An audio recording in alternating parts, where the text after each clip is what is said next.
la mare, en fait, c'est simplement parce que je considère qu'en tant que citoyen, il m'appartient de pouvoir m'engager si je considère que les idées que je porte ou les idées qui me semblent être les plus pertinentes pour notre communauté ne sont pas défendues. Et j'estime qu'elles ne le sont pas à l'heure actuelle par les différents candidats et les différents partis politiques qui existaient. Et donc c'est pour ça que je me suis lancé en tant qu'indépendant. Un parti. Aucune offre partisane ne me permet ou ne me paraît de pouvoir répondre à nos problématiques qui sont très concrètes en tant que Français de la 9e circonscription. Donc ça, c'est cette problématique-là essentielle, c'est ce premier aspect. Le second, il est tout aussi clair et tout aussi simple. C'est que globalement, être dans un parti, être dans un cadre partisan, ça vous prive de la possibilité d'agir. Si vous êtes dans une majorité, vous devez suivre la majorité. Vous êtes dans l'opposition, il faut suivre l'opposition. Vous devez tenir compte des instructions de votre parti. Les partis étant nationaux, ils ont des programmes principalement articulés sur les problématiques qui sont nationales, globales. Et nous, on a besoin de réponses locales à toutes nos problématiques qui sont importantes et qui sont très différentes de celles que connaissent nos concitoyens basés dans l'Hexagone.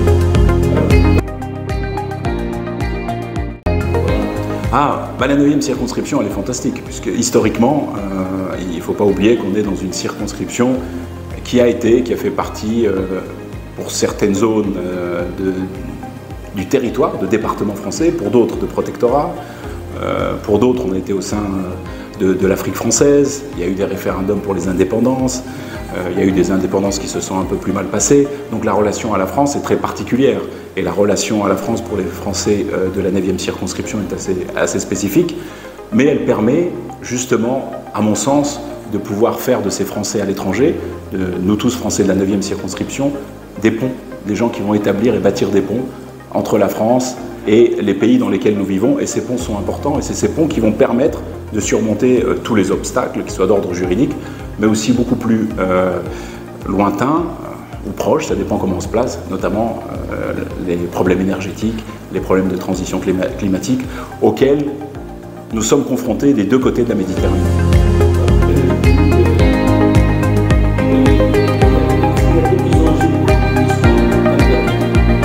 Bien sûr. L'enjeu initial, premier, qui s'adresse à nos compatriotes français à l'étranger, c'est les questions de mon point de vue, de leur sous-citoyenneté. On ne les considère pas à l'heure actuelle comme des Français à part entière. On a eu affaire ces dernières années à un gouvernement qui ne respecte pas les droits des Français à l'étranger. On a vu ce gouvernement empêcher les Français à l'étranger de rentrer chez eux. On a vu ce gouvernement prendre des décrets qui rendaient la vie administrative des Français beaucoup plus difficile. On a vu ce gouvernement se comporter de manière très spécieuse quand il s'agissait de la vaccination des Français à l'étranger. Donc, c'est l'élément principal, c'est de dire qu'en tant que candidat indépendant, qu'en tant qu'avocat, fort de mon expertise juridique, j'entends me mettre au service de mes concitoyens pour rétablir ce droit, pour rétablir les règles et essayer d'accompagner ces Français à l'étranger dans leur quête de citoyenneté ou dans leur démarche de citoyenneté pleine et entière. Ça, c'est le premier point et ça concerne directement nos compatriotes. Le second, je l'évoquais, c'est justement de pouvoir établir ces passerelles et ces ponts parce qu'il est important à l'heure actuelle où on voit la France s'éloigner du Maghreb, par différentes mesures, s'éloigner de l'Afrique de l'Ouest par différentes mesures, s'éloigner d'un certain nombre de nos pays, le Maroc, le Sénégal et un certain nombre d'autres. Il faut que nous, Français à l'étranger, puissions essayer d'empêcher cette césure, d'empêcher ce fractionnement, cette division. C'est aussi ça le sens de ma candidature.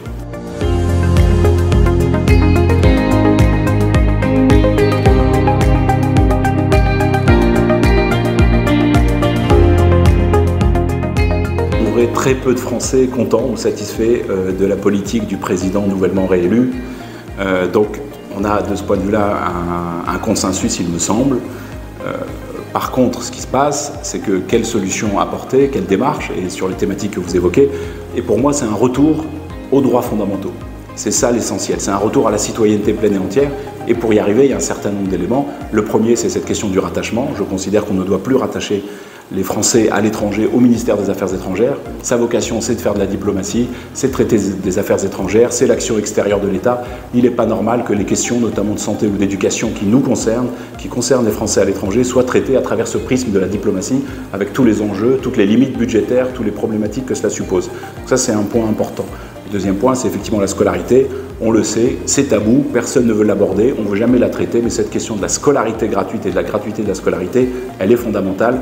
Je ne comprends pas qu'aujourd'hui, en 2022, nous puissions être dans une situation où dans une école publique française, financée par le contribuable français, par l'État français, un élève français ne puisse pas avoir accès sans que ses parents payent, et parfois payent le prix fort en fonction des pays. Donc on doit revenir à l'application stricte de la loi, c'est-à-dire que dans un établissement public français, un enfant français doit être accueilli gratuitement et sans aucune restriction. Donc ça, c'est aussi le point important. Sur la sécurité sociale, on est encore plus dans une situation, on va dire, ubuesque, puisqu'on n'imagine pas qu'un Français puisse être privé de ce droit fondamental qui est l'accès à la santé et à la sécurité sociale, qui a pourtant été posé de manière très claire par le programme du Conseil national de la résistance en 1943 et qui a été appliqué aussitôt dès la libération.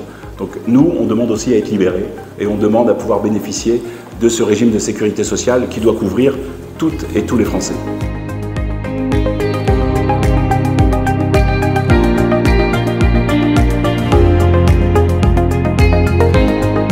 Totalement, totalement. Vous savez, j'évoquais tout à l'heure tous ces dysfonctionnements et ces violations répétées du droit et de la loi par le gouvernement. Quand on a affaire à un gouvernement qui viole la loi et le droit, on doit réagir, et on doit réagir effectivement en refusant d'aller sur le terrain politique, puisque ce terrain politique est maintenant devenu complètement abscon. Il faut dire les choses, il ne s'y passe plus grand-chose, les gens ne s'y intéressent que très peu, hormis pour suivre quelques clashs par-ci par-là. Par contre, on doit revenir à ces fondamentaux et à ce terrain du droit. Et quand on lit les textes, quand on regarde ce à quoi nous avons droit en tant que citoyens, nous avons aussi des devoirs et nous entendons que ces droits et ces devoirs soient pleinement respectés. C'est aussi la démarche qui est un peu différente de celle que peuvent avoir d'autres candidats, notamment de partis de gauche ou se prétendant de gauche.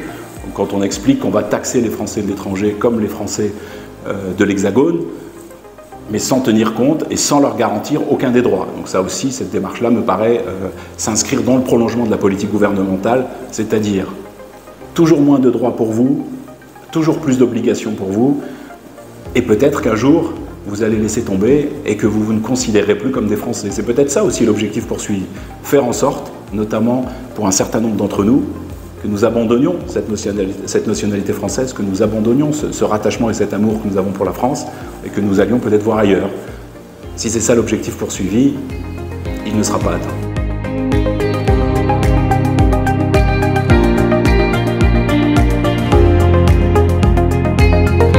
Elle est inquiétante. On a une politique qui est tout à fait inquiétante, je vous l'évoquais tout à l'heure, quand je vous parlais de cette division, de ces ruptures, de ces fossés qui se creusent entre l'Afrique du Nord et l'Afrique de l'Ouest d'une part, et la France d'autre part. Et donc on doit justement, en tant que Français à l'étranger, essayer de combler ce fossé. Et pour le combler, d'abord et avant tout, puisqu'avant de pouvoir protéger et aider les autres, il faut se protéger et s'aider soi-même.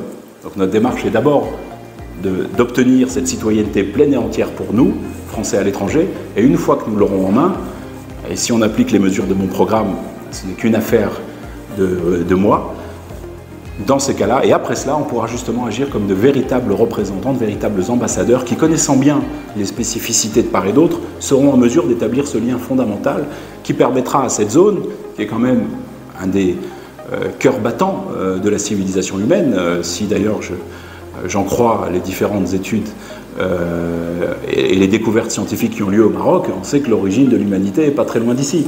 Donc on a justement cette nécessité, et en tout cas elle est en Afrique, on a du coup justement cette nécessité d'établir ce lien, de garder ces liens, de les resserrer, même si l'État français à l'heure actuelle mène des politiques totalement différentes de ce projet.